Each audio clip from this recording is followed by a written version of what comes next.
আমি মামুন আহমেদ, শ্রীনগর উপজেলার সন্তান,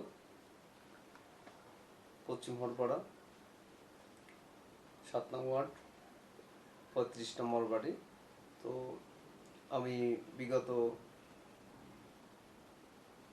বদরুদ্দোজা চৌধুরীর আমলে আমরা একসাথে তখন বিএনপি করছি। আমাদের শ্রীনগর উপজেলার বর্তমান চেয়ারম্যান আমাদের বড় ভাই তাজুল ভাইয়ের সাথে একত্রিত হয়ে আমরা সব আন্দোলন সংগ্রামে অতীতে অংশ নিয়েছি, একসাথে কাজ করেছি। এর ভিতরে আমাদের দল হঠাৎ করে যখন পতন হয় তখন আমাদের ভয়াবহ অবস্থা হয়, আপনারা জানেন অতীতে। তখন আওয়ামী লীগের যেসব ভাইয়েরা আছে তাদের পরামর্শেই এক প্রকার দেশ ত্যাগ করতে বাধ্য হই, যে বিপদে পড়তে যাইতেছি। তখন আমি প্রথম সৌদি আরবে চলে যাই। সৌদি আরব থেকে আমার তো সৌদি আরবে থাকার একদমই ইচ্ছা ছিল না।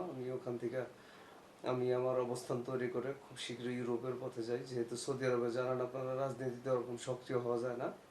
তো যেহেতু আমি রাজনীতি বিএনপি নামক দলটার সাথে জড়িত, ছাত্রদল করি, তো সেই ক্ষেত্রে আমি আমার ভিসার করে ব্যবস্থা করে আমি তখন বাংলাদেশে কোনো রকম একবার আইসা, তাও বিপদে পড়েছি।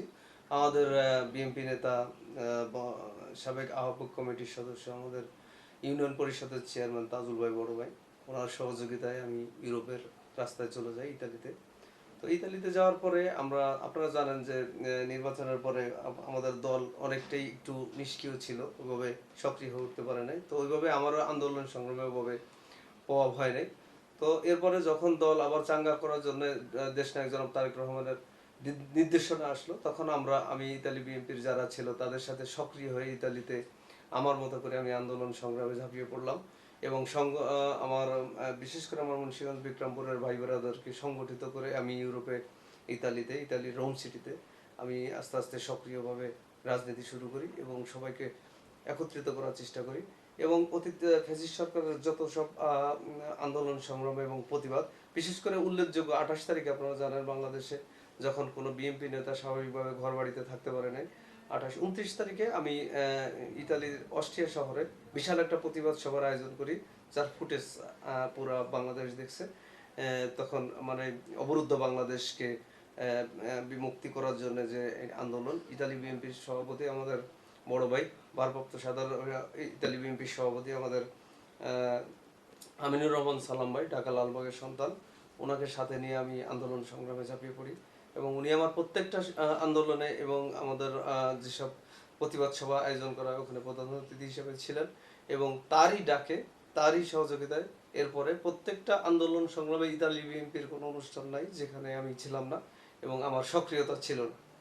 ইতালি যদি আপনার যুব দলের দিক দিয়ে আপনি দেখেন, তাহলে মামুন অন্যতম যুব নেতা হিসেবে আপনার চোখে পড়বে। ইতালিতে এমন কোনো নেতৃবৃন্দ নাই যে আপনাদের দোয়ায় আমাকে না চিনে। দলের জন্য আমার সক্রিয় ভূমিকা দেশ বিদেশ এবং অনলাইনে ইন্টারন্যাশনালভাবে যত সব সংগঠনগুলো আছে আপনার বাংলাদেশ জাতীয়তাবাদী দলের সব জায়গায় আমার সক্রিয়তা আছে। এবং আপনারা জানেন এই অনলাইনে কাজ করার জন্য জিয়া সাইবার ফোর্স সবসময় জন্য সবার আগে এগিয়ে। এই জিয়া সাইবার ফোর্সের আমি যুগ্ম আহ্বায়ক ইতালি জিয়া সাইবার ফোর্সের। আমার কর্মকাণ্ডের উপরে তারা পছন্দ এবং তাদের নির্ভরতা আসার পরে তারা কিন্তু আমাকে যুগ্ম আহ্বায়ক করে। যদি আরো বড় পদ আমাকে দিতে চাইছিল, তো আমি আমার কাজের কারণে ওইভাবে আমি সব সংগঠনের সাথে তো আর আমার একসাথে জড়িত হওয়া সম্ভব নয়। তো আমার দ্বারা যতটুকু সম্ভব, যেহেতু আমি যুব দলে সক্রিয় ছিলাম, তো ওই সাইডটা সবসময় কভার করার চেষ্টা করছি। এই তো আলহামদুলিল্লাহ আস্তে আস্তে আমাদের পরে বৈষম্য বিরোধী ছাত্রী আন্দোলন শুরু হয়ে গেল।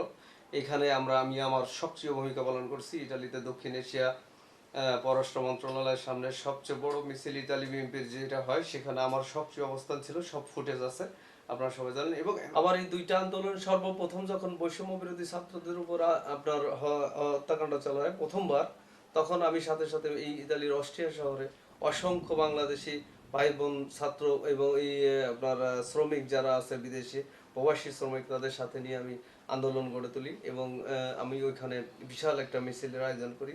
এই রোম সিটির আপনার বড় যখন ওই সানজোবানি সবচেয়ে বড় যে পুলিশের সংস্থা, ওইটার সামনে আমি আমার ভাই ব্রাদার এবং ইতালিতে যত আমার মুন্সিগঞ্জ বিক্রমপুরে ভাই ব্রাদার আছে এদের সংঘবদ্ধ করি এবং অন্য অন্য যারা আছে তাদের সংঘবদ্ধ করে ওখানে বিশাল এক মিছিলের আয়োজন করি আমরা।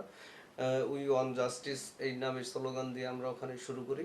ওখানে আমরা স্মারকলিপি দিই এবং ওই দিনই আপনারা ইতালি বিএনপির কর্মসূচি ছিল, সেখান থেকে ওইটাকে আমরা সব ভাই ব্রাদার ওই জায়গা থেকে ইতালি বিএনপির এই বৈষম্য বিরোধী ছাত্র আন্দোলনে বিশাল মিছিলের সাথে যাই আমরা এখানে বাংলাদেশ সরকারকে চাপ দেওয়ার জন্য যে ছাত্রদের উপর এই অত্যাচার অবিচার এবং যত দ্রুত সম্ভব আমরা সরকার সারা বাংলাদেশ আর পছন্দ করতেছে না, কেউ চায় না এইভাবে খুনি ফ্যাসিস্ট সরকার। তো তার পতনের জন্য আমরা দক্ষিণ এশিয়া পররাষ্ট্র মন্ত্রণালয় স্মারকলিপির মাধ্যমে আমরা চাপ দিই যাতে সাবেক ফ্যাসিস্ট সরকার শেখ হাসিনা পদত্যাগ করে, তার জন্য তারা জানে তাদের তরফ থেকে যা করণীয় তা জানি করে।